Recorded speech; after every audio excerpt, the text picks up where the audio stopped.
ತರ ಏನಾದರೂ ನೀವು ಮೊಟ್ಟೆ ಕೋಳಿ ಸಾಂಬಾರ್ ಮಾಡ್ಕೊಟ್ಟಿದ್ದೀರಾ ಅಂದ್ರೆ ಪದೇ ಪದೇ ಮಾಡ್ಕೊಡಕ್ಕೆ ಹೇಳ್ತಾರೆ, ಅಷ್ಟು ಚೆನ್ನಾಗಿರುತ್ತೆ. ನಮ್ಮನೇಲಂತೂ ಈ ಸಾಂಬಾರು ತುಂಬಾನೇ ಫೇವ್ರೆಟ್ ಎಲ್ಲರಿಗೂ ಅಂತಾನೆ ಹೇಳ್ಬೋದು. ಮುದ್ದೆ ಜೊತೆಗೆ, ರೈಸ್ ಜೊತೆಗೆ, ಚಪಾತಿ, ದೋಸೆ ಏನಕ್ಕಾದ್ರೂ ತಿನ್ನಿ, ಸಖತ್ತಾಗಿರುತ್ತೆ. ಹಾಗೆ ಬೇಗನೂ ಮಾಡ್ಕೊಳ್ಬೋದು. ಯಾವ ತರ ಮಾಡ್ಕೊಳ್ಳೋದು ಅಂತ ಹೇಳ್ತೀನಿ. ಅದಕ್ಕಿಂತ ಮುಂಚೆ ನೀವೇನಾದ್ರೂ ಹೊಸದಾಗಿ ನೋಡ್ತಿದ್ರೆ ಪ್ಲೀಸ್ ನನ್ನ ಚಾನಲ್ನ ಸಬ್ಸ್ಕ್ರೈಬ್ ಮಾಡ್ಕೊಳ್ಳಿ. ಇನ್ನಷ್ಟು ರೆಸಿಪೀಸ್ ಇದೆ, ಹೋಗಿ ಒಂದ್ಸಲಿ ಚೆಕ್ ಮಾಡಿ. ಮೊದಲಿಗೆ ಚಿಕನ್ ತಂದಿರ್ತಾರೆ, ಸೊ ಅದನ್ನ ಮೊಟ್ಟೆನ ಸಪ್ರೇಟ್ ಮಾಡ್ಕೊಳ್ಳಿ. ಮೊಟ್ಟೆ ಕೋಳಿ ಆಗಿರೋದ್ರಿಂದ ಮೊಟ್ಟೆ ಇದ್ದೇ ಇರುತ್ತೆ, ಸೊ ಇಲ್ಲ ಅಂದ್ರೂ ಓಕೆ. ಸೊ ಮೊಟ್ಟೆನ ಸಪ್ರೇಟ್ ಮಾಡಿಕೊಂಡು ಈ ಥರ ಚಿಕನ್ನ ಚೆನ್ನಾಗಿ ತೊಳ್ಕೊಬೇಕಾಗತ್ತೆ. ಇದು ಸ್ವಲ್ಪ ಗಟ್ಟಿ ಇರುತ್ತೆ, ಸೊ ತಿನ್ನೋದಕ್ಕೆ ಮಟನ್ ಥರ ಇರುತ್ತೆ, ಅಂದರೆ ಸ್ವಲ್ಪ ಚೆನ್ನಾಗಿರುತ್ತೆ ತಿನ್ನೋದಕ್ಕೆ ನಾರ್ಮಲ್ ಚಿಕನ್ಗಿಂತ. ಈ ಮೊಟ್ಟೆ ಕೋಳಿ ಸಾರಲ್ಲಿ ಸ್ಪೆಷಲ್ ಆಗಿ ಟೇಸ್ಟ್ನ ಇನ್ಕ್ರೀಸ್ ಮಾಡೋದು ಈ ಹೆಸರು ಕಾಳು ಅಂತಲೇ ಹೇಳ್ಬೋದು. ಸೊ ಇದನ್ನೇ ಯೂಸ್ ಮಾಡೋದ್ರಿಂದ ನಮ್ಮ ಹೀಟ್ ಕೂಡ ಕಮ್ಮಿ ಮಾಡುತ್ತೆ. ಚಿಕನ್ ತಿನ್ನೋದ್ರಿಂದ ಟೇಸ್ಟ್ ಕೂಡ ಸಖತ್ತಾಗಿರುತ್ತೆ. ಚಿಕನ್ ತೊಳೆಯೋವಾಗ್ಲೇನೆ ನೀವು ಹೆಸರು ಕಾಳು ಕೂಡ ತೊಳೆದು ಸ್ವಲ್ಪ ನೀರು ಹಾಕಿ ನೆನೆಸಿಡಿ. ಈಗ ಒಂದು ಕುಕ್ಕರ್ ಇಟ್ಕೊಂಡು ಅದಕ್ಕೆ 1-2 ಟೇಬಲ್ ಸ್ಪೂನ್ ಅಷ್ಟು ಎಣ್ಣೆ ಹಾಕ್ಬಿಟ್ಟು ಒಂದು ಈರುಳ್ಳಿನ ಸಣ್ಣ ಸಣ್ಣದಾಗಿ ಕಟ್ ಮಾಡಿ ಹಾಕೊಳ್ಳಿ. ಎಣ್ಣೆ ಸ್ವಲ್ಪ ಕಮ್ಮಿನೇ ಹಾಕೊಳ್ಳಿ, ಯಾಕಂದ್ರೆ ಚಿಕನ್ ಅಲ್ಲಿ ಕೂಡ ಕೊಬ್ಬಿನ ಅಂಶ ಇರುತ್ತೆ, ಸೊ ಅದರಲ್ಲೂ ಕೂಡ ಆಯಿಲ್ ಬಿಟ್ಕೊಳ್ಳುತ್ತೆ. ಸೊ ನೀವು ಚಿಕನ್ ನೋಡಿದ್ರೆ ಗೊತ್ತಾಗುತ್ತೆ ಕೊಬ್ಬಿದೆಯಾ ಇಲ್ವಾ ಅಂತ. ಸೊ ಅವಾಗ ನೀವು ಎಣ್ಣೆನ ಕಮ್ಮಿ ಹಾಕೊಬೇಕು. ಇವಾಗ ಈರುಳ್ಳಿ ಜೊತೆಗೆ ಸ್ವಲ್ಪ ಹಸಿ ಕರಿಬೇವಿನ ಸೊಪ್ಪನ್ನ ಹಾಕೊಂಡು ಎರಡೂ ಚೆನ್ನಾಗಿ ಫ್ರೈ ಆಗೋವರೆಗೂ ಫ್ರೈ ಮಾಡ್ಕೊಬೇಕು. ಈರುಳ್ಳಿ ಸ್ವಲ್ಪ ಗೋಲ್ಡನ್ ಕಲರ್ ಬಂದ ಮೇಲೆ ನೀವು ಈ ಚಿಕನ್ನ ಹಾಕೊಬೇಕಾಗತ್ತೆ. ನೋಡ್ತಿರ್ಬೋದು ಚಿಕನ್ ಅಲ್ಲಿ ಕೊಬ್ಬಿನಂಶ ಜಾಸ್ತಿ ಇದೆ, ಸೊ ಅದಕ್ಕೆ ನಾನು ಸ್ವಲ್ಪ ಎಣ್ಣೆ ಕಮ್ಮಿ ಹಾಕಿದ್ದೀನಿ. ಇದ್ರಲ್ಲಿನೇ ಎಣ್ಣೆ ಬಿಟ್ಕೊಳ್ಳುತ್ತೆ. ಚಿಕನ್ನ ಚೆನ್ನಾಗಿ ತೊಳ್ಕೊಳ್ಳಿ. ಇದರಲ್ಲಿ ರಕ್ತದ ನೀರು ಏನು ಬರುತ್ತೆ, ಸೊ ಅದು ಹೋಗೋವರೆಗೂ ತೊಳಿಬೇಕಾಗತ್ತೆ. ಈಗ ಅದನ್ನೆಲ್ಲ ಹಾಕಿ ಅದಕ್ಕೆ ಟೇಸ್ಟ್ಗೆ ಎಷ್ಟು ಬೇಕೋ ಅಷ್ಟು ಉಪ್ಪನ್ನ ಹಾಕಿ, ಒಂದು ಅರ್ಧ ಟೇಬಲ್ ಸ್ಪೂನ್ ಅಷ್ಟು ಅರಿಶಿನ ಪುಡಿನ ಹಾಕಿ ಚೆನ್ನಾಗಿ ಇದು ಬೇಯಕ್ಕಿಡಬೇಕು. ಅಂದರೆ ಫುಲ್ ಬೇಯೋದಲ್ಲ, ಅದರಲ್ಲಿ ನೀರು ಬಿಟ್ಕೊಳ್ಳುತ್ತೆ, ಸೊ ಅಲ್ಲಿವರೆಗೂ ಇದನ್ನ ಬೇಯಿಸ್ಕೊಬೇಕಾಗತ್ತೆ. ಇನ್ನೊಂದೇನಪ್ಪ ಅಂದರೆ ನಾವು ಚಿಕನ್ ತರೋವಾಗ ಆಲ್ರೆಡಿ ಅವ್ರು ಕ್ಲೀನ್ ಮಾಡಿ ಇಟ್ಟಿರ್ತಾರಲ್ವ, ಸೊ ಅದರಲ್ಲಿಂದ ತರೋದಕ್ಕಿಂತ ನಾವೇ ಒಂದು ಕೋಳಿನ ಒಡಿಸ್ಕೊಂಡ್ರೆ, ಅಂದರೆ 1 kg ಬೇಕಂದ್ರೂ ಕೋಳಿ ಸಿಗುತ್ತೆ, ಸೊ ಅದರ ಫ್ರೆಶ್ ಆಗಿ ಒಡಿಸ್ಕೊಬಂದ್ರೆ ಟೇಸ್ಟ್ ಚೆನ್ನಾಗಿರುತ್ತೆ. ಈಗ ಚಿಕನ್ ಚೆನ್ನಾಗಿ ಕುದೀತಾ ಇದೆ, ನೋಡ್ತಿರ್ಬೋದು ಬೇಯ್ತಾ ಇದೆ. ಅದರಲ್ಲಿ ನೀರು ನೋಡ್ತಿರ್ಬೋದು ಎಷ್ಟು ಬಿಟ್ಕೊಂಡಿದೆ ಅಂತ. ಸೊ ಈ ನೀರು ಡ್ರೈ ಆಗೋಷ್ಟೊತ್ತಿಗೆ ನಾವು ಮಸಾಲೆಗೆ ರೆಡಿ ಮಾಡ್ಕೊಬೋದು. ಇನ್ನೊಂದು ಕಡೆ ಸ್ಟವ್ ಮೇಲೆ ಒಂದು ಪ್ಯಾನ್ ಇಟ್ಕೊಂಡು ಅದಕ್ಕೆ 1 ಟೇಬಲ್ ಸ್ಪೂನ್ ಅಷ್ಟು ಎಣ್ಣೆನ ಹಾಕ್ಕೊಳ್ಳಿ, ಅಥವಾ 2 ಟೇಬಲ್ ಸ್ಪೂನ್ ಹಾಕ್ಕೊಳ್ಳಿ. ಅದಕ್ಕೆ ಈರುಳ್ಳಿ, ಶುಂಠಿ ಮತ್ತು ಬೆಳ್ಳುಳ್ಳಿ, ಟೊಮೊಟೊ ಇರಬೇಕು ಫ್ರೈ ಮಾಡ್ಕೊಳ್ಳೋದಕ್ಕೆ. ಇವಾಗ ಇಷ್ಟನ್ನು ಅಂದರೆ ಬೆಳ್ಳುಳ್ಳಿ, ಶುಂಠಿ, ಈರುಳ್ಳಿನ ಅಷ್ಟು ಹಾಕಿ ಚೆನ್ನಾಗಿ ಫ್ರೈ ಮಾಡ್ಕೊಬೇಕು. ಫಸ್ಟು ಅದೇ 3 ಫ್ರೈ ಆದಮೇಲೆ ಟೊಮೊಟೊ ಹಾಕಬೇಕು.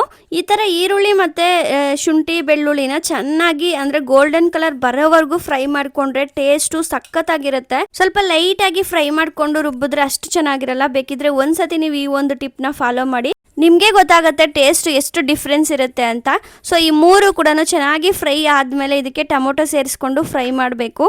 ಟೊಮೊಟೊ ಫುಲ್ಲು ಫ್ರೈ ಮಾಡಬೇಕು ಅಂತ ಏನಿಲ್ಲ, ಲೈಟಾಗಿ ಫ್ರೈ ಮಾಡಿಕೊಂಡ್ರೆ ಸಾಕು. ಸೊ ನೋಡಿ, ಅರ್ಧ ಟೊಮೊಟೊನ ಹಾಕಿ ಜಾಸ್ತಿ ಹಾಕಕ್ಕೆ ಹೋಗ್ಬೇಡಿ. ಜಾಸ್ತಿ ಅಂದರೆ ಒಂದು ಚಿಕ್ಕದು 1 ಟೊಮೊಟೊ ಹಾಕಿದ್ರೆ ಸಾಕು. ತುಂಬ ಹುಳಿ ಆದರೆ ಚಿಕನ್ ಸಾಂಬಾರು ಟೇಸ್ಟೇ ಇರಲ್ಲ. ಸೊ ಸ್ವಲ್ಪ ಟೊಮೊಟೊನ ಹಾಕ್ಕೊಂಡು ಅದನ್ನು ಲೈಟಾಗಿ ಫ್ರೈ ಮಾಡಿಕೊಂಡು ಇವಾಗ ಸ್ಟವ್ ಆಫ್ ಮಾಡ್ತಾ ಇದ್ದೀನಿ. ಸ್ಟವ್ ಆಫ್ ಮಾಡಿ ಆದಮೇಲೆ ಅದಕ್ಕೆ ಒಂದು ಸ್ವಲ್ಪ ಕೊತ್ತಂಬರಿ ಸೊಪ್ಪು ಮತ್ತು ಚಕ್ಕೆ ಲವಂಗನ ಹಾಕ್ತಾ ಇದ್ದೀನಿ.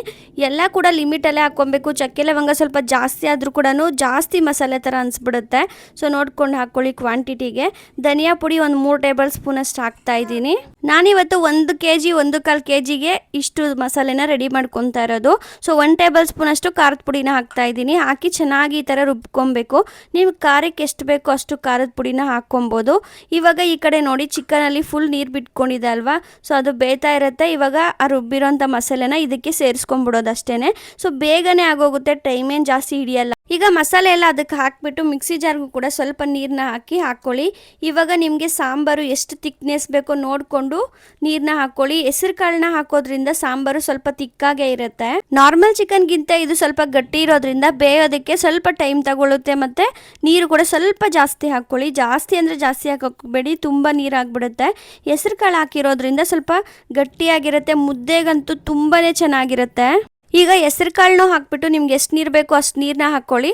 ಇದಕ್ಕೆ ಸ್ವಲ್ಪ ಚಿಕನ್ ಮಸಾಲನ ಹಾಕ್ತಾ ಇದ್ದೀನಿ ಅಷ್ಟೇ, ಬೇರೆ ಗರಂ ಮಸಾಲ ಯಾವುದು ಏನು ಯೂಸ್ ಮಾಡ್ತಾ ಇಲ್ಲ. ನಮ್ಮನೇಲಿ ಸ್ವಲ್ಪ ಸಾಂಬಾರು ಗಟ್ಟಿಯಾಗಿದ್ರೇ ಇಷ್ಟಪಡ್ತಾರೆ, ತೆಳುವಾಗಿದ್ರೆ ತಿನ್ನಲ್ಲ.